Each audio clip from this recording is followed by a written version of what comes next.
clásicos, como ya los he nombrado, ¿no? Son la anorexia y la bulimia, que son así los más conocidos a nivel como popular, ¿no? Y parece que sean trastornos como muy actuales, ¿no? Porque los asociamos mucho como con el contexto cultural o de la moda o de la presión que hay como social por adelgazar o por tener, ¿no?, ese culto al cuerpo. Y en realidad vienen de mucho antes. Ya en el siglo XVII se conocen casos descritos de anorexia, por ejemplo. Pero sí que es verdad que la prevalencia de estos trastornos ha ido aumentando, especialmente a finales del siglo XX, y ahora más o menos está estabilizada, ¿no? Se diría que la prevalencia de trastornos de conducta alimentaria es más o menos como entre un 4 o un 5% en la población, aunque luego trastornos de verdad con toda la sintomatología y cumpliendo todos los criterios son más bajitos, ¿no? Por ejemplo, la anorexia, un 0,5% de la población. Entonces, ¿por qué son importantes estos trastornos? Pues porque tienen una elevada incidencia, sobre todo en las sociedades occidentales, porque son trastornos muy graves, que aparentemente parecen como tonterías o, bueno, pues como coqueteo un poco con el peso, con la comida, con el cuerpo, y luego son trastornos como que se cronifican mucho en el tiempo y que tienen bastante un riesgo, una mortalidad elevada. Un 5%, por ejemplo, de las chicas con anorexia fallecen, ya sea por complicaciones físicas, ¿no?, por toda la nutrición tan descuidada que tienen y los riesgos que tiene eso para la vida, o por suicidio también, por todo el malestar que conlleva este tipo de enfermedades, ¿no? Y luego también que tienen un impacto muy grande en la familia, que es también de lo que hablaremos, ¿no? Entonces, ¿cómo se empiezan manifestando este tipo de trastornos? Pues al principio son sobre todo chicas, el 90% de las pacientes, por ejemplo, con anorexia son mujeres. Entonces, por ejemplo, en anorexia primero empiezan a ir rechazando ciertos tipos de alimento, a decir que están haciendo algún tipo de dieta concreta, parece que me quiero cuidar más, ¿no? Empiezo a evitar comer con gente y tiendo como a comer más sola, que no me vean, o tiendo a esparcir mucho la comida por el plato, a cortar todos los alimentos como en trocitos muy pequeños, ¿no? Y tardo mucho en comer, como que las comidas se alargan un montón, ¿no? Luego también muchas veces estas pacientes empiezan diciendo como que son intolerantes a ciertos alimentos y con las cosas de las intolerancias pues consigo quitarme de ciertos alimentos, o refieren como muchas molestias digestivas después de comer, como muchas molestias en el estómago, y eso también les evita luego según qué tipo de alimentos, ¿no? Y durante bastantes meses o incluso años se pueden ocultar este tipo de trastornos porque, bueno, pues voy a un endocrino porque quiero hacer dieta, o voy con un médico de digestivo para que me mire estas molestias que tengo en el estómago, ¿no? Y poco a poco, por ejemplo en las chicas anoréxicas, pues van progresivamente perdiendo peso, ¿no? Y todo esto va agravando la situación porque la desnutrición también afecta a nivel cerebral. Como sabéis, el cerebro es un órgano que se nutre principalmente de glucosa y el 20% de la glucosa que ingerimos va al cerebro. Entonces, si yo tengo a mi cuerpo y también a mi cerebro como con bajos niveles de nutrientes, el cerebro empieza a fallar. ¿Y cómo falla el cerebro? Pues digamos que teniendo una serie de distorsiones cognitivas, es decir, que yo no proceso bien la información, y especialmente la información que tiene que ver con mi físico, ¿no? Entonces yo me veo más gorda de lo que estoy, aunque a lo mejor estoy muy delgada, ¿no? Y cuanto más desnutrido está el cerebro, más difícil es ayudar a esas personas a que se den cuenta, ¿no?, o hagan el clic de que en realidad obviamente no están gordas, ¿no?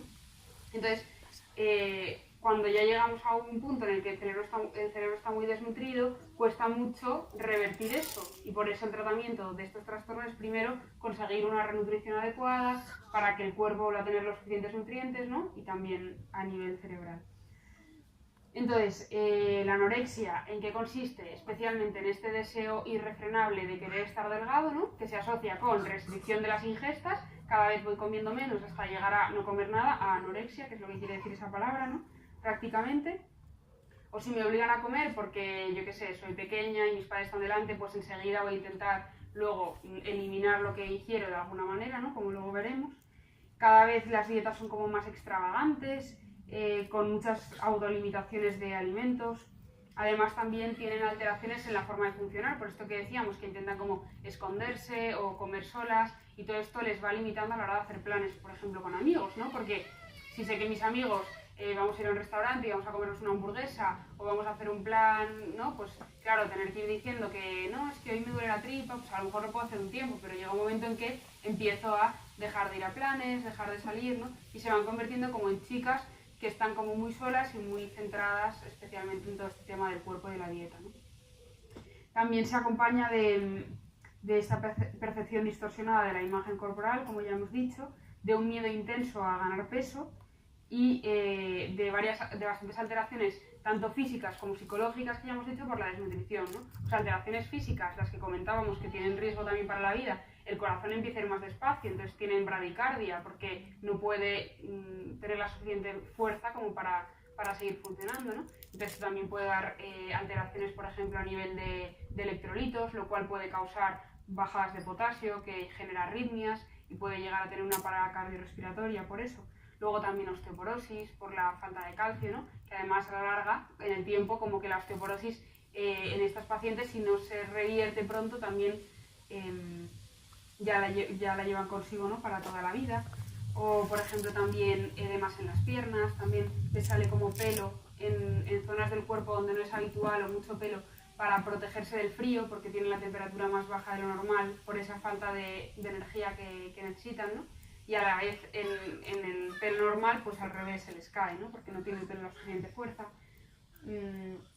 Bueno, pues este sería el tipo de alteraciones físicas que tienen, ¿no? Y luego también que su autoestima o su valoración personal depende mucho como de la constitución física y del peso, ¿no? Entonces, por eso poníamos el título de la conferencia, ¿no? Alteraciones, o sea, trastornos de la conducta alimentaria, ¿son solo eso? Pues realmente no, porque todo el tema de la comida enmascara muchas veces problemas mucho más importantes. ¿Qué dicen las chicas que tienen estos problemas? Es que como me pare a pensar en esos temas, me derrumbo. Entonces centro mi atención en la comida, que es algo que consigo controlar, ¿no?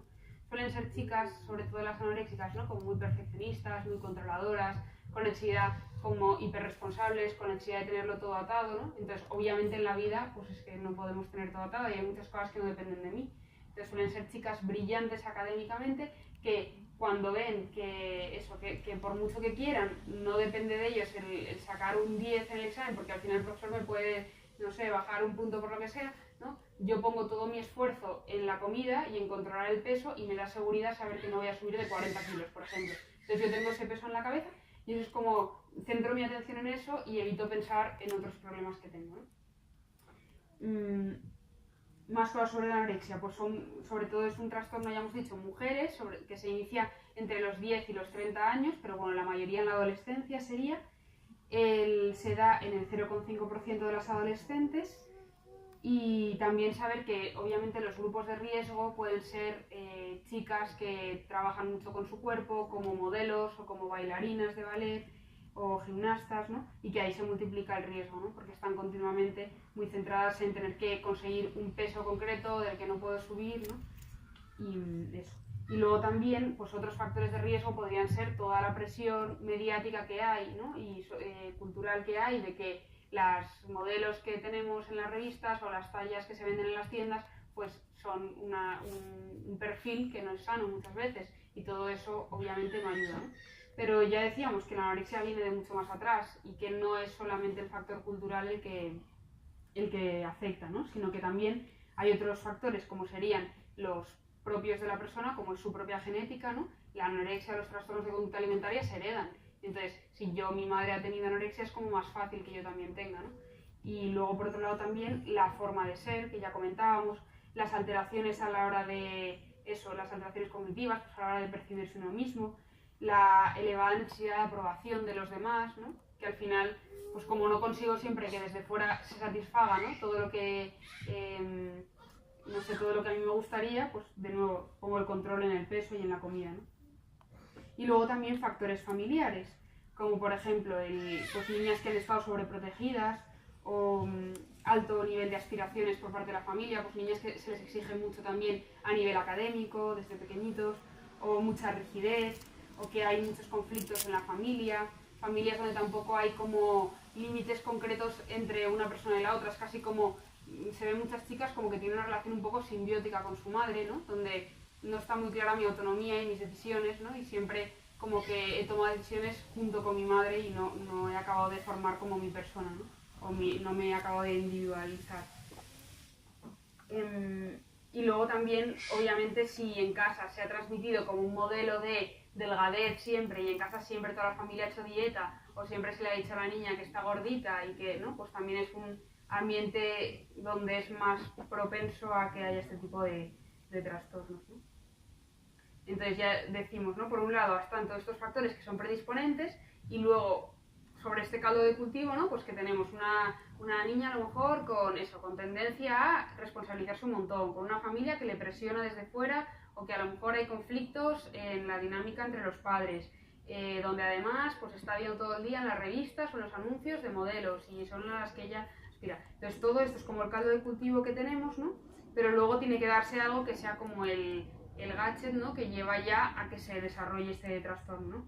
Entonces, por ejemplo, un momento muy concreto para que se precipite este trastorno sería la adolescencia por los cambios corporales que hay, ¿no? Porque muchas veces hay como un miedo a ser mayor, ser adulto, ¿no? Entonces, hay niñas que tienen miedo, por ejemplo, a que les llegue la menstruación porque lo asocian con que ya voy a ser mayor y a lo mejor ya no me van a cuidar tanto o ya no van a estar tan pendientes de mí, ¿no? Entonces, niñas muy pequeñitas, por ejemplo, tenía una paciente con 11 años que ya empezó con anorexia y le daba muchísimo miedo el ganar peso porque ella lo asociaba con que entonces podría tener la regla y entonces, bueno, como que ya no le iban a cuidar de la misma manera, ella sentía que se iba a tener que responsabilizar de otras cosas, ¿no?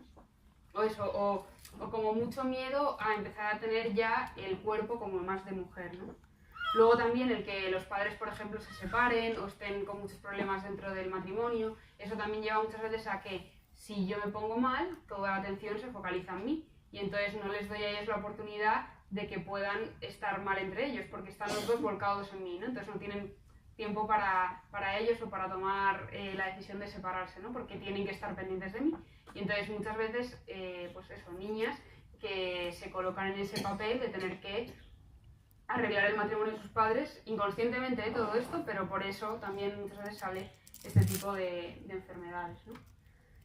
Luego también, por ejemplo, en niñas o en niños que han tenido problemas con abusos sexuales o experiencias sexuales a lo mejor como desagradables, pues también todo eso de alguna manera se asocia también con ese miedo a ser mayor porque me pueden hacer daño por ahí, con lo cual cuanto más niña sea, menos atractiva voy a ser, con lo cual prefiero no crecer, ¿no? O prefiero, bueno, hay muchas explicaciones a eso, pero puede ser una esta, ¿no?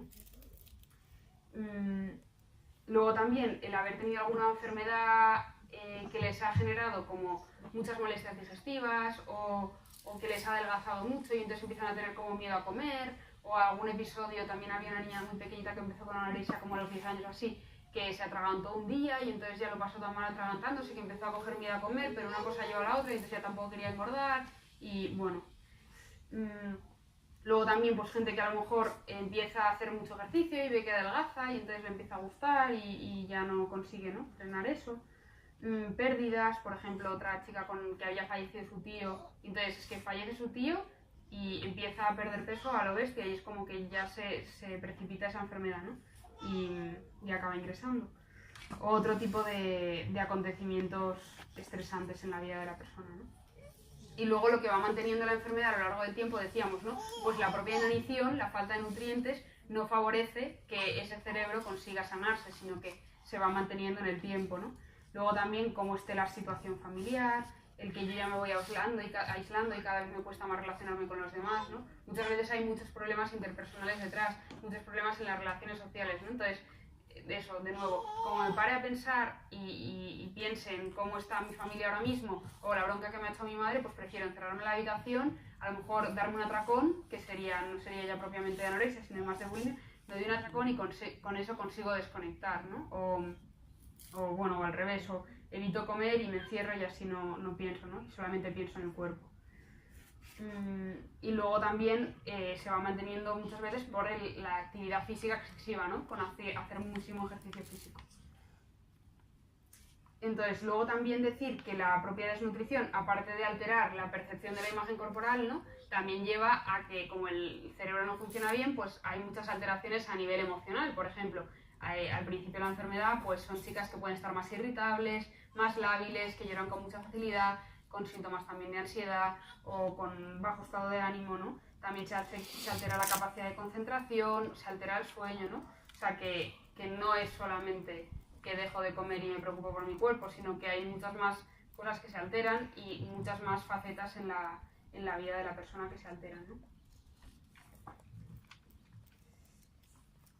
Luego también son chicas como que tienen un pensamiento dicotómico, es decir, que todo es blanco o negro, no hay grises, ¿no? Entonces alguien me falla, una amiga me falla, entonces como que ya se hunde el mundo, nada tiene solución, ¿no? Entonces me encierro más en mí misma. O al revés, ¿no? Me sale algo bien y ya, vamos, tiro la casa por la ventana, entonces como que no contemplan la opción de que haya puntos intermedios, entonces toda esa rigidez cognitiva también les lleva a ser tan rígidas y tan exigentes con su propio cuerpo, ¿no? Y que un 9,5 no es válido, ¿no?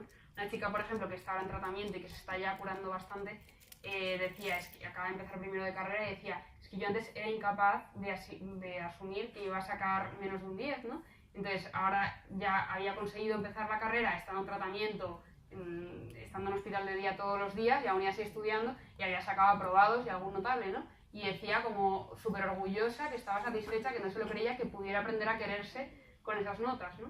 Que era, o sea, una clara mejoría en todo, ¿no? Que lo de, o sea, el peso es importante, obviamente, pero que eso no es todo, que solamente nos quedamos con lo del peso, no se van a curar, ¿no? Es verdad que al principio el tratamiento sobre todo se centra en conseguir mejorar el estado nutricional, obviamente, porque si no, no podemos seguir trabajando y habrá que trabajar mucho dando pautas conductuales o poniendo límites desde fuera. Entonces muchas chicas, si están con riesgos a nivel nutricional, pues tendrán que ingresar, ¿no? Pero luego habrá que trabajar todo lo que hay debajo, porque si no, o sea, se volverá a meter en la misma dinámica otra vez, ¿no? Si no le ayudo a sanar todo lo que no le va bien.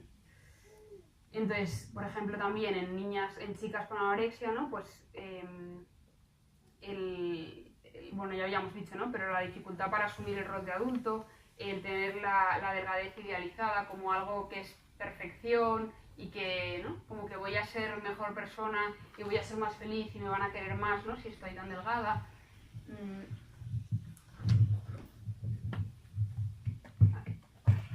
Bueno, eso. Que asocian como la perfección a la delgadez, ¿no? Y luego se da también, a veces se piensa, según qué estudios, pero no se ve muy claro, que se dé más en familias de clase media alta, pero no queda muy claro, donde hay también falta de comunicación dentro de la familia y ya hemos dicho, ¿no? Con a lo mejor niñas de las que se espera mucho de ellas, pero mucho de manera como un poco idealizada, que no es realista, ¿no? Y se ponen en ellas como mucha expectativa. Y también se acompaña, pues eso, de síntomas de ansiedad, y la ansiedad es sobre todo por el propio miedo que tienen a engordar, por la baja autoestima que tienen, por la presión familiar, porque se van aislando, y por el miedo ya, una vez se van viendo que están mal, ¿no? A que puedan tener complicaciones físicas, que vaya a suponer un ingreso, ¿no? Eso. Y bueno, y cada vez también con más sentimientos de culpa, porque no consiguen el peso que ellas quieren, con sentimientos también de minusvaloración, de desesperanza, ¿no? Con mucha obsesividad alrededor de la comida y alrededor de ellas mismas, y eso. Y entonces, así como la alimentación es una función básica, ¿no? Al final somos todo uno, y entonces el estado de ánimo, la ansiedad, no afecta solamente, o sea, se materializa de diferentes maneras en nuestras funciones básicas, ¿no? Entonces una de ellas es la alimentación. Cuando uno está deprimido, pues a lo mejor deja de comer, o al revés, tiene más necesidad de comer, o cuando tiene ansiedad, como más para calmar mi ansiedad, ¿no? Y eso se ve reflejado también en las otras dos funciones básicas, que son el sueño y la sexualidad. Cuando estoy deprimido, pues a veces también o me meto todo el día en la cama, o al revés, se me perturba el sueño y no consigo dormir, ¿no? También cuando uno está con ansiedad también se puede desordenar la esfera de la sexualidad, o al revés, ¿no? Estoy más deprimido y baja el apetito sexual, ¿no? Entonces será interesante también comentar eso, como al final somos todo uno y va todo unido, y no es que tenga solamente el trastorno de la conducta alimentaria, sino que luego en personas a lo mejor con una depresión que no tienen propiamente un trastorno de la conducta alimentaria, también se ve afectada esta esfera, de otra manera, pero también, ¿no? Y entonces, conforme va mejorando el peso, mejora el estado de ánimo y las distorsiones estas cognitivas que comentábamos, ¿no? También son niñas también que se mueven mucho, que tienen mucha hiperactividad, en parte porque buscan perder peso con el movimiento. Se ponen en posturas a veces como muy incómodas, podríamos pensar nosotros, ¿no? Con una pierna así debajo y medio en tensión, porque al final están haciendo fuerza con los músculos para mantenerse sentadas de una manera que ellas saben que van quemando calorías, ¿no? Luego también con mucha hiperactividad a nivel mental, de que no paran de pensar, que la cabeza no les frena, ¿no? Y luego, bueno, ya hemos comentado que es un trastorno que se cronifica, más o menos 1 de cada 5 pacientes se cronifica. Entonces puede llegar a pasarse toda la vida con esto. Y son pacientes, pues eso, muy complejas y con mucho riesgo para la vida, ¿no? Además comentábamos el tema este de que hay un 5% que muere por la propia enfermedad y luego habrá otro porcentaje que no, a lo mejor no nos enteramos o que son muertes más indirectas, ¿no? Pero si se trata pronto y sobre todo si hay buena relación entre padres y la paciente, es como más fácil que el pronóstico sea bueno, ¿no? Que se coja como a tiempo. Y a nivel de tratamiento, bueno, ya comentábamos que por un lado es conseguir que haya una recuperación a nivel ponderal, ¿no? Del peso y de nutrición, pero también trabajar todas las distorsiones cognitivas, trabajar de dónde viene todo eso. Nosotros siempre hablamos de cuál es la función del síntoma.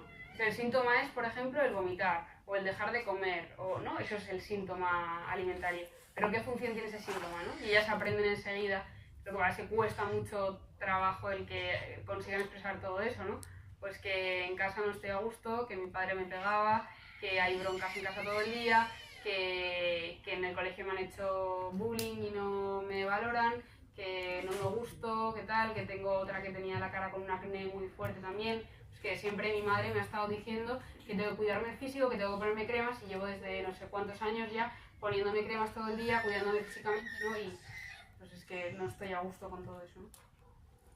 Y hasta aquí un poquito la anorexia y ahora la bulimia, que hay cosas que son similares, ¿no? En cuanto es un trastorno también de la alimentación, pero la bulimia es un poquito más frecuente, es el 1% de la población, más o menos la prevalencia, y en lo que consiste es, como sabéis, en una ingesta incontrolada de alimentos, ¿no? O sea, se compone por un lado de atracones, donde yo como mucha cantidad de comida en un tiempo breve, máximo en 2 horas, a lo mejor me puedo comer un paquete entero de galletas, más es que lo que pille en la nevera, porque si me da la ansiedad en ese momento, ¿no? O sea, ahora la nevera, a lo mejor unos macarrones que ni siquiera los caliento, me los como fríos que quedaron de ayer, bueno, como mucha cantidad de comida en muy poco tiempo, y luego también con la sensación esa de pérdida de control.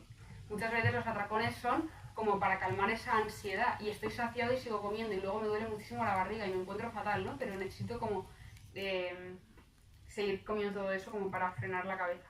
Tienen que ser mínimo una vez a la semana, aunque hay personas que llegan a tener pues 2 o 3 atracones al día, ¿no?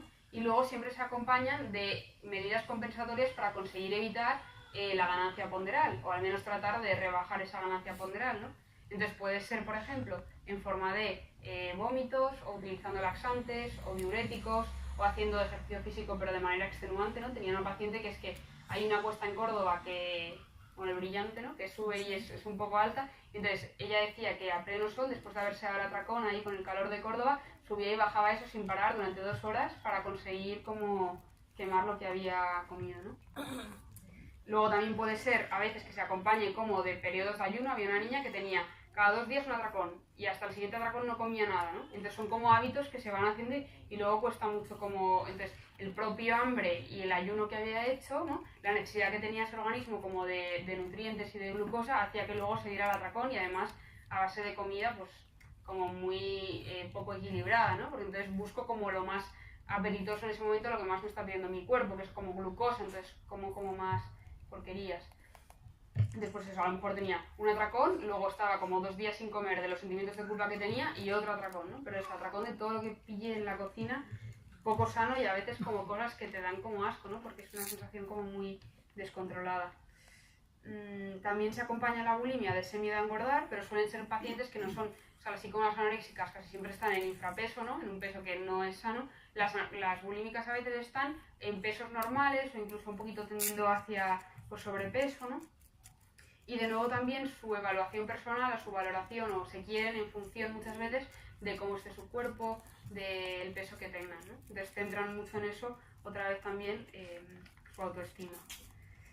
Se dice que la bulimia es más frecuente en niveles culturales altos, sobre todo son chicas como con mucha impulsividad, así como las anoréxicas son como más controladoras, de tener todo, ¿no? Perfeccionismo, ¿no? Pues ellas al revés, como de muchas fluctuaciones emocionales, de mucha inestabilidad, con baja tolerancia a la frustración, ¿no? A que me digan que no, a que algo no salga como yo espero. se asocian más como a trastornos de personalidad también, a trastorno límite, a trastorno de histriónico, a trastorno por dependencia o por evitación. Se asocian también a otro tipo de trastornos que tienen esa pérdida de control, como puede ser, por ejemplo, el consumo de sustancias, o sea, de drogas o de alcohol, el tener también relaciones sexuales así como un poco de manera impulsiva, el tener autolesiones, el hacerse autolesiones, o la cleptomanía, ¿no? El robar también, pues por esa impulsividad, ¿no? Y esa pérdida de control. Son chicas a lo mejor también con una personalidad más con necesidad de buscar emociones, de excitabilidad, de falta de persistencia, que cuando perciben rechazo, que no se las quiere, pues también tienen como mucho malestar interno o se sienten anímicamente muy mal, ¿no? Y también, bueno, muchas veces en ambientes donde hay como un ideal estético de delgadez pues muy marcado, ¿no? También, de nuevo, son familias muchas veces conflictivas, desorganizadas, poco cohesionadas, donde puede haber una madre también muy dominante o controladora, donde puede haber como muchas expectativas en torno a las chicas, con poca comunicación entre padres e hijos, ¿no? A veces son chicas también como que han sido gorditas en la infancia o que se han desarrollado sexualmente antes que la media, ¿no? Y eso también se asocia con bulimia. De nuevo también tiene que haber una base genética, obviamente, como en todos los trastornos mentales, ¿no? Y los posibles abusos físicos o sexuales en la infancia también son importantes en estos, también pueden tener que ver algo en estas pacientes, ¿no? Cuando tienen atracones, por ejemplo, lo que sienten es, antes del atracón, como mucha sensación de excitabilidad, de tensión, de ansiedad, como que no consiguen controlarlo, y al revés, después del atracón, es la sensación como de culpa, de baja autoestima, ¿no? Entonces, como un ciclo todo el rato, ¿no? De ansiedad, atracón, entonces me siento fatal, intento vomitar o hacer algún tipo de mecanismo para compensar lo que me he comido, pero entonces otra vez me vuelvo a sentir mal, me genera ansiedad, ¿no? Entonces entran como en un círculo que cuesta mucho cortar. Entonces también con estas pacientes, de nuevo, pues el conseguir una dieta equilibrada, el ayudarles se trabaja desde como muchos ámbitos, ¿no? No solamente desde la psiquiatría, sino también se trabaja con nutricionistas, con endocrinos, para conseguir también quitar muchas veces mitos que tienen de que este alimento pues no es sano, pues no, es que hay que comer de todo, a lo mejor en diferentes cantidades, ¿no? Pero también tienen esas ideas a lo mejor sobrevaloradas de lo que se puede y no se puede comer, ¿no? Y luego también, por supuesto, pues desde la psicoterapia se puede trabajar mucho con estas pacientes, de nuevo parecido con las chicas anoréxicas, ¿no? Entonces, bueno, eso, ¿no? Volver otra vez a qué función tiene el síntoma en estos pacientes, por qué tengo que darme atracones, porque no soy capaz a lo mejor de enfrentarme a que mañana tengo un examen y el día anterior necesito como pegarme el atracón para calmar esa ansiedad, ¿no? O qué me está pasando, qué es lo que tengo que trabajar o qué rasgos de personalidad hay que trabajar porque están necesitando el tener este tipo de conductas, ¿no? O qué hay detrás de esa preocupación por la comida. Y luego ya, bueno, en realidad para finalizar, y pasamos a preguntas si queréis, decir también que hay otros trastornos dentro de los trastornos de conducta alimentaria, ¿no? Que sería, por ejemplo, el trastorno por atracones, que sería muy parecido a la bulimia, solo que no hay conductas compensatorias, luego no vomitan. Entonces son gente que está especialmente obesa, obviamente, porque se da atracones y con esa pérdida de control, igual que una persona con bulimia, pero sin mecanismos compensatorios. O por ejemplo está la apotomanía, que son personas que necesitan beber como mucha agua, y no es porque físicamente la necesiten, sino que es como más a nivel, ¿no?, mental, esa necesidad de estar continuamente bebiendo agua. A veces se da más en personas con problemas como el autismo o con retraso mental, pero luego también en otras personas que no tienen otros trastornos, ¿no? Luego la pica, que es la necesidad como de comer cosas que no son nutritivas, ¿no? Había una niña, por ejemplo, también con mucha historia como de bullying, de que su padre haya fallecido hacía 2 años, que la madre contaba con 7 o 8 años que se comía, por ejemplo, las gomas de borrar, o se comía también a veces cosas más como las puntas de los lápices, o sea, todo lo que encontraba así se lo comía, y bueno, ya que además tenía un riesgo, ¿no?, obviamente. Luego también otro trastorno sería el de rumiación, que es poquito frecuente, pero también es como la necesidad de rumiar los alimentos y luego los escupen o luego se los vuelven a tragar. Y luego también otro trastorno es la evitación de ciertos alimentos, que es más porque hay niños, sobre todo es en la infancia, que dejan de comer cierto tipo de alimentos porque no les gusta a lo mejor la textura o no por como cosas muy concretas de ese alimento. Y bueno, hasta aquí en realidad lo que traía preparado, entonces si queréis hacer preguntas un poco de lo que queráis. Me he perdido el principio, pero no sé si lo has comentado, pero has hablado solamente de chicas, chicas, chicas, sí. Y yo he visto un par de casos de chicos, y entonces no sé si las causas son bien las mismas, o si hay más o menos riesgo, hay más o menos porcentaje, o como, bueno, si os pudieras contar un poquito más sobre eso. Gracias. O sea, más o menos las chicas son el 90%, que es verdad que estamos como más acostumbrados a ver chicas. Los chicos normalmente que acaban teniendo estos trastornos son pacientes más graves, los que acaban llegando hasta este extremo, y son normalmente los que yo he conocido como chicos con muchísima rigidez, muchísima necesidad de control, muchísima perfección. Ahora, por ejemplo, pues uno que está ya prácticamente curado, ¿no? Pero también le habían nominado como el premio de selectividad, que tenía que presentarse a no sé qué, y ha estado ingresado también todo este tiempo y aún así ha conseguido sacar unas notas estupendas, ¿no? Y siempre con la presión esa de llegar a más.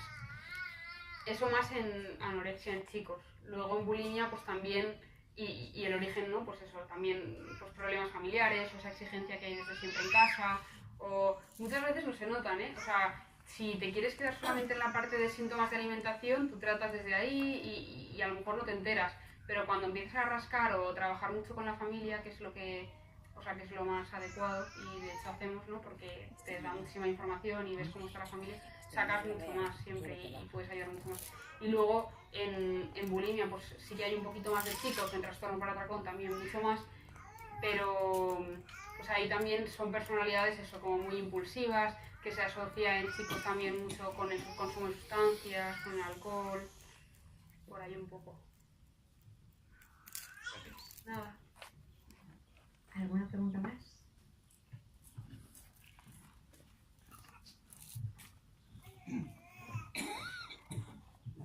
Sí, pero el motivo que crees tú, ¿por qué el 90% son chicas? Sí. Y segunda pregunta, una familia que vea que un hijo, una hija empieza a tener este problema, sí. ¿Qué aconsejarías? Vale. Bueno, empezando por la segunda, yo aconsejaría eso, ¿no? Ir cuanto antes a un especialista que pueda ayudarles, porque muchas veces decíamos, ¿no? Que hasta que no nos damos cuenta de que está teniendo ese problema puede haber pasado un año. Y un año ya, habiéndose acostumbrado una niña o una chica, ¿no? A funcionar de esta manera y a tener una serie de pensamientos más bien obsesivos, a centrar como todo su funcionamiento en base a eso, cada vez cuesta más como volver atrás, y porque el cerebro también, ¿no? Está más desnutrido o cuesta más trabajar todo eso. Entonces, cuanto antes consultar a algún especialista, sobre todo hablarlo con ella, ¿no? Como, o sea, diciendo, oye, me preocupa esto, me preocupa ver que estás teniendo este tipo de cosas, igual te está preocupando mucho el peso, o qué es lo que te pasa, ¿no? O sea, siempre en general en las enfermedades psiquiátricas lo mejor es como transmitir mucho cariño en casa, transmitir como mucha posibilidad de poder hablar las cosas, de que entiendo que esto a ti te preocupa, de que lo estás pasando mal, ¿no? Yo creo que podemos pedir ayuda porque a nosotros también nos preocupa, ¿no? Como mucho siempre desde esa línea como de comprensión, de saber que estás sufriendo, de ponerme en el lugar del paciente, ¿no? Entonces desde ahí y pedir ayuda. Y el tratamiento muchas veces depende de la gravedad, claro, depende de cuándo se coja el trastorno, pues a veces es simplemente pues ir a lo mejor con un nutricionista, con unas pautas de una dieta, a lo mejor poner algún tipo de tratamiento para la ansiedad o para el ánimo o no, y algo de psicoterapia. Y con eso unas pautas conductuales y a lo mejor controles cada semana del peso y ir viendo si se descompensa, pues ya está bien, ¿no? Pero cuando ya es más avanzada, o sea, cuando está más avanzada la enfermedad, pues muchas veces hay que recurrir a ingresos, ¿no? Porque ya es muy difícil trabajar con esas percepciones tan distorsionadas que tienen las pacientes, ¿no?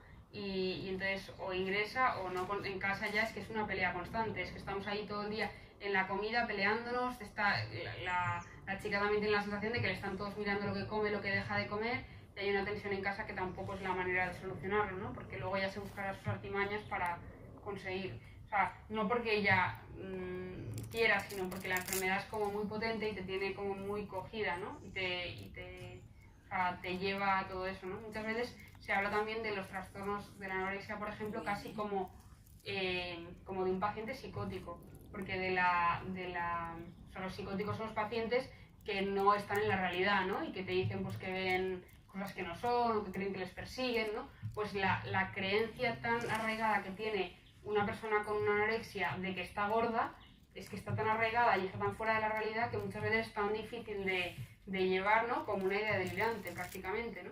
Entonces es como esa idea la que les lleva a seguir funcionando de esta manera, aunque ellas se quieran curar y quieran estar bien y quieran funcionar, pero luego es tan fuerte como la carga de que, ¿no? Eso de que es que estoy gorda, que estoy gorda, que estoy gorda y que yo me veo gorda, que es que no puedo evitar el irme a vomitar luego. Entonces, pues muchas veces al final hace falta o ingreso o estar en un hospital de día, que se va durante el día bastantes horas y están ahí ya trabajando muchas cosas. La terapia de grupo ayuda mucho.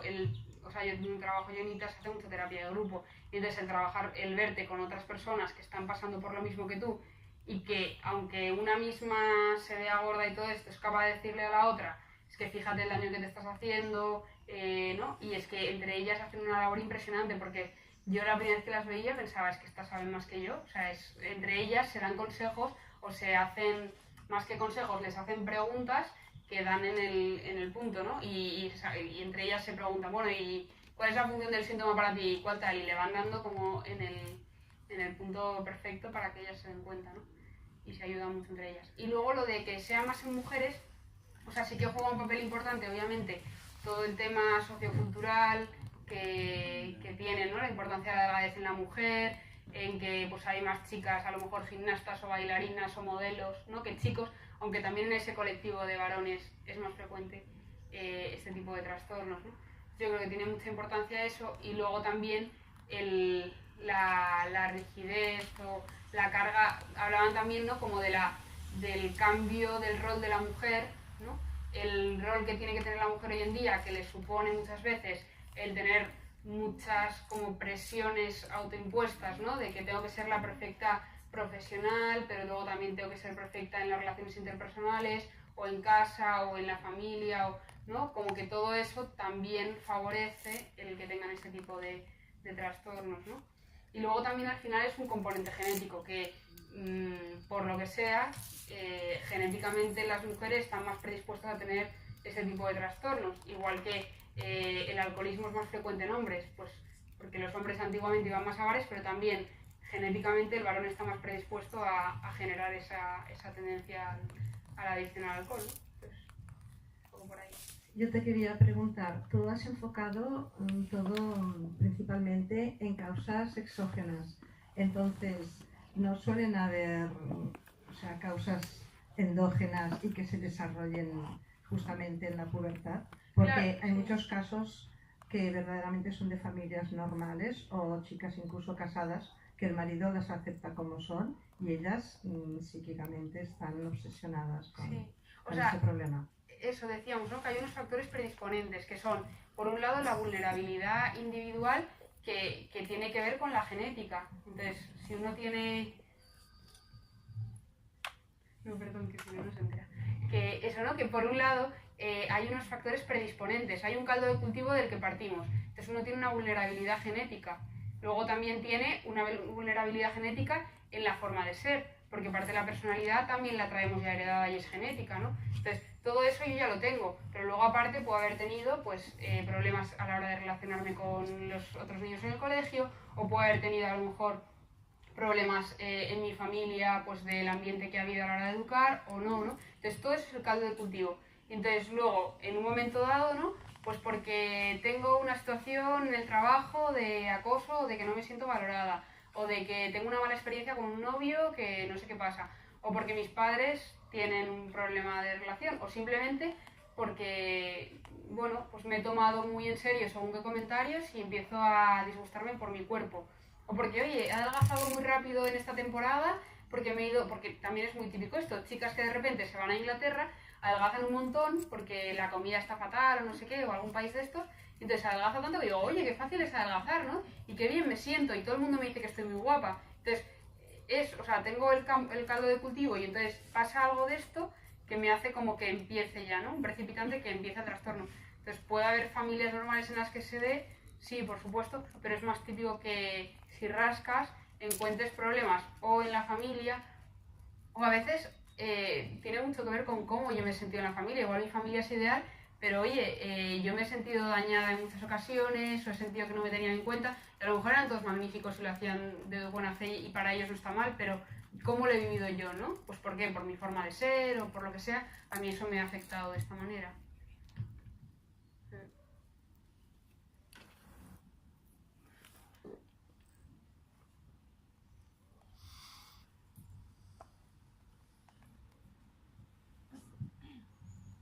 No, porque algunas de estas chicas a lo largo de su vida tienen varios ingresos, ¿no? Sí. Cuando salen y te crees que, bueno, que el tema ya se ha solucionado y piensas, oh, bueno, qué recuperada está, qué bien, que llega un momento al poco tiempo que vuelve otra vez a dejar de comer, bueno, todo lo que has comentado, ¿no? A empeorar sus relaciones pues, con amigos, con todos, ¿no? Esto es una cosa que bueno, nunca la he entendido muy bien. Sí, porque es verdad que es que parece que no, pero o sea, como decía al principio, ¿no? Es un trastorno muy grave en realidad y que a lo mejor no nos hacemos cargo, ¿no? De cuán grave es y que tiende a cronificarse mucho en el tiempo. Y cuando una persona ha aprendido, ¿no? O ha aprendido a funcionar de esta manera y a valorarse tanto en función del cuerpo, es muy difícil quitar ese tipo de ideas de la cabeza. Entonces yo puedo intentar, ¿no? Estoy ingresada, entonces intento comer bien porque si no, no me van a dejar salir o lo que sea, ¿no? Entonces intento funcionar de esa manera, pero luego, si yo no he trabajado como todo el fondo de la cuestión, y aún a veces trabajándolo, pero si yo no he trabajado todo lo que ha llevado a esa persona a acabar ahí, ¿no? Y no le doy herramientas para aprender a quererse a pesar de cómo perciba ya su cuerpo, ¿no? Ese tipo de ideas siguen estando muy arraigadas y entonces cuando tenga una época como de mayor vulnerabilidad, de mayor estrés, de más carga de trabajo o de más, eso, de problemas a nivel de pareja o lo que sea, pues como fácil que en ellas hagan los síntomas, ¿no? Por ahí, por el tema de la comida o por el tema del cuerpo, ¿no? Pues igual que otra persona, decíamos antes el tema del alcohol, pues si yo soy más vulnerable a caer en las adicciones, el día que esté con más ansiedad es más fácil que me fume un porro y entonces ya engancho otra vez, ¿no? Pero por esa vulnerabilidad también genética que tienen y muy biológica y muy arraigada, ¿no? Y porque han aprendido a funcionar de esta manera. Entonces sí que es verdad que eso, que muchas veces, sobre todo las pacientes con anorexia, que son, diríamos, como las más graves y con ese pensamiento tan dicotómico, tan rígido, ¿no? Pues muchas veces se cronifican por eso y ves a señoras a lo mejor de 50 años, pues ya mayores y que, bueno, pues han aprendido a funcionar de alguna manera, pero están siempre con un IMC, ¿no? Con un peso un poquito más bajo de lo saludable y con unas dietas ahí siempre cuidándose, siempre como rozando el límite, ¿no? Entonces, y llevan un montón de años así, ¿no? Y luego también, pues, cuando ves a pacientes, a chicas adolescentes, ves a las madres y a veces que la madre también está igual y también, ¿no? Ya tiene unos cuantos años y sigue, pues, eso, con esas dietas que luego muchas veces es lo que le ha transmitido a la hija desde pequeñita, ¿no? Pero que se va, pues ha aprendido como a funcionar de esa manera, pero no le puedes quitar a lo mejor su hora de ejercicio todos los días porque eso es lo que a ella le da la sensación de que sigue controlando un poco el peso o, bueno, un poco por ahí. Nada. Hola. Sabiendo que las enfermedades mentales todas son genéticas, Sí. o al menos el componente existe, Sí. y sabiendo más todo lo que nos has contado, mi pregunta es, eso no es la pregunta, unos se cronifican y ahí quedan, y los que no se cronifican ni se, entre comillas, se curan, siempre, a mis ojos, siempre tendrán la vulnerabilidad. La pregunta es, dados estos casos, ¿cómo se detecta otro episodio de vulnerabilidad que puedas tener a los 50 años y caer en otra fase de lo que fuera, del alcoholismo, de la bulimia, de la anorexia? O sea, se detecta, pues obviamente, uno mismo, ¿te refieres a las personas de cerca? Es lo que pregunto indirectamente. ¿Quién detecta y cómo se detecta? partes que se trabaja desde la psicoterapia en enfermedades mentales en general, pero también en los trastornos de conducta alimentaria, es la prevención de recaídas. Entonces, yo aprendo a ir detectando qué síntomas, ¿no? Pues en el caso de la anorexia, el empezar a dejar de comer ciertos alimentos, ¿no? Que ya empiezo como a apartarme según qué, o que empiezo a preocuparme más otra vez con el físico, o que me voy alegrando de que cada vez necesito pantalones de talla más pequeña, ¿no? Tú trabajas ya en psicoterapia también con esas pacientes cuando tienen el episodio a saber detectar este tipo de síntomas, y también trabajas eso, la conciencia de enfermedad, el saber la gravedad que tiene ese trastorno, que realmente no les va a ayudar, aunque aparentemente les dé como una falsa sensación de felicidad o de control o de autoestima, ¿no? El saber que consiguen adelgazar, ¿no? Entonces, tú trabajas todo eso antes, para que cuando ellos empiecen a tener este tipo de síntomas, aprendan a detectarlos. Claro, a veces la enfermedad coge muy fuerte y uno se da cuenta de que está cayendo, pero aún así la enfermedad puede más y casi que uno no quiere pedir ayuda porque me da como, o sea, hay un refuerzo positivo de la enfermedad para seguir adelgazando, para seguir teniendo los atracones, ¿no? Y cuesta. Entonces al final es el que desde fuera también muchas veces se le empiecen a dar cuenta de que, pues eso, ¿no? De que empieza a esconder cosas, o que deja de comer con la familia, que evita según qué tipo de celebraciones donde sabe que va a haber más cantidad de comida, tal, ¿no? O sea, pues irle detectando, y entonces, de nuevo, ¿no? Con mucha cercanía y mucha comprensión, exponerle que, oye, me preocupa que pueda estar volviendo a pasar esto, fíjate cuánto sufriste la otra vez, cuánto sufrimos todos, ¿por qué no volvemos a ir al médico? Un poco desde ahí. ¿Y cómo sabes cuándo se desprograma? ¿Cuándo? Se desprograma.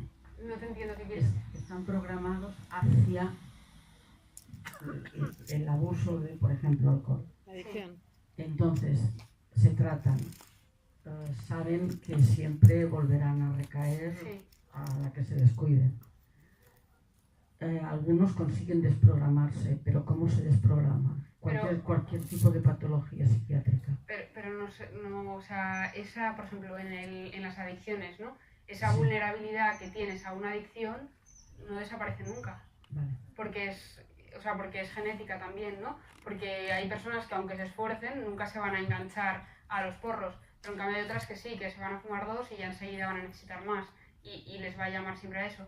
Eso es porque a nivel cerebral hay un circuito que se llama circuito de recompensa, que hay en personas en las que se activa muy rápido, y entonces cada vez que tomo de esta droga necesito como consumir más, ¿no? Y entonces me va pidiendo más continuamente. Entonces a lo mejor pues una persona con una adicción, entre comillas, no podría volver a consumir esa sustancia porque volvería aunque ahora hay medicación que te ayuda a poder beber con más control o lo que sea, o a trabajar a nivel del circuito de recompensa. Pero bueno, o sea, la realidad es que siempre vas a tener esa predisposición, igual que siempre vas a tener esa vulnerabilidad a un trastorno de conducta alimentaria, aunque con todo lo que se trabaja también desde la psicoterapia es como te vas protegiendo, vas montando tu coraza para que te cueste como más volver a caer, ¿no? Pero... Nieves. Bueno, parece yo la última. Gracias.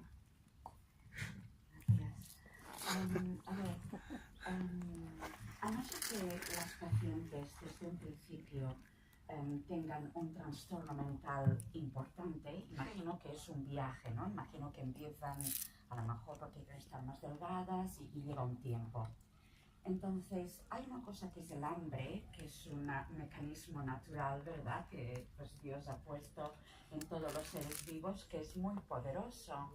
Pues a no ser, como digo, que haya el trastorno mental, que entonces, claro, no ven, ¿cómo vencen este hambre? Porque no quiero parecer frívola, pero si te lo cuentan, me gustaría saberlo. Porque a mí me gustaría mucho llegar hasta una talla o 2 tallas menos. Y claro, ya digo, el hambre es muy poderoso, ¿no? Sí. Hambre o a lo mejor alguien que le guste mucho el dulce, ¿comprende? Pues me imagino que al principio algunas de ellas serán personas normales, que el trastorno mental llegue más tarde. ¿Cómo vencen esto? No, gracias por la pregunta porque no lo he contado esto y es interesante. O sea, es verdad que al principio obviamente sienten hambre y al final el hambre acaba como pasando en segundo plano y uno deja de sentir hambre al final, ¿no? porque ya el cuerpo se acostumbra a que no va a recibir comida aunque mande la señal. Entonces es como que el cerebro deja de funcionar y deja de mandar esa señal. Entonces, también hay que trabajar con todo eso, porque llega un momento en que comen nada y su sensación de saciedad enseguida, ¿no? De molestias digestivas, al principio con cualquier cosita súper pequeña que coman, ¿no? Pero al principio la sensación de hambre para una chica con anorexia a veces es como la sensación de que yo puedo más que el hambre.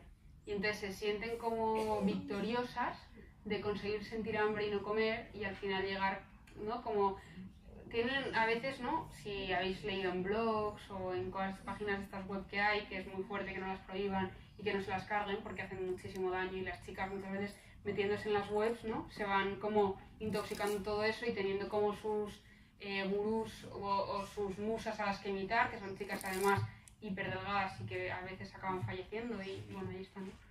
Entonces, ellas se sienten como un estado como de casi de que me siento como un ángel y entonces no tengo necesidades humanas, ¿no? Y entonces, cuanto más desprovista esté de estas sensaciones, o sea, de estas funciones básicas, ¿no? Del comer, el sexo muchas veces no les atrae nada a las chicas con anorexia, pero por eso, porque no, o sea, no tienen tampoco ningún interés como en su cuerpo, o en la feminidad, o no sé, y como que apartan todo eso, ¿no? Y van buscando el estar cada vez más desligado de las necesidades y de estar, bueno, eso, ¿no? De la sensación de ser perfecta porque yo no necesito comer y porque yo no puedo estar por encima del hambre. Entonces va un poco por ahí. Empiezan al principio, bueno, pues con cualquier tontería, pero pueden acabar hasta ahí. Gracias. Bueno, o sea que lo que te acaban de decir, yo no sé qué vas a decirte, pero es que me parece que es interesante porque, claro, a todos nos gustaría estar un poquito más delgadas, ¿verdad? Es más, todas hemos tenido algún atracón que otro y tampoco por eso somos bulímicas, ¿verdad que no? Es decir, como mínimo 2 a la semana y a partir de ahí ya tenemos problemas. 1 a la semana y a partir de ahí hay problemas. Bueno. Bien, interesante. Entonces, un día me decías que eso no es bulimia, sino que es falta de virtud, ¿verdad? ¿Me dijiste eso? Me dijo eso, es su madre. Bueno, entonces, yo creo que también ha dicho una cosa interesantísima, porque has dicho muchísimas, pero una que me ha gustado mucho es que es la ansiedad, la que a veces no solamente lo genético, la ansiedad la que nos lleva a los atracones, la que nos lleva a dejar de comer, la que nos lleva a tantas cosas que pueden acabar como muy mal, así que mejor no quererlas, ¿no? Y que una de esas ansiedades puede venir por la falta de conciliación, me decías también, ¿no? Ya, cómo se ríe. Tantos, ¿no? Tantos platos en el aire que no caiga ninguno, ¿no? Bueno, pues nada, aquí el spot publicitario es que tenemos un nuevo libro que se llama Integrar la vida, ¿no? Que es justamente, míralo, en vez de conciliar, gracias, eso yo que tenía. Mirad, en vez de conciliar trabajo-familia, ya dejamos de conciliar, que es poner de acuerdo 2 enemigos, trabajo y familia, y hablamos de integrar la vida en una sola línea de vida y en un solo modo de pensar, aquí, allí donde estemos, con una sola careta, ¿no? Que no es ninguna careta, sino nuestra propia alma. Así que nada, no, simplemente para que lo sepáis. Esta vez no hemos podido hacerlo juntas porque ella estaba muy lejos y con mucho trabajo, pero la próxima espero que podamos hacerlo juntas el libro, ¿no? Un aplauso enorme, ¿verdad? Muchas gracias.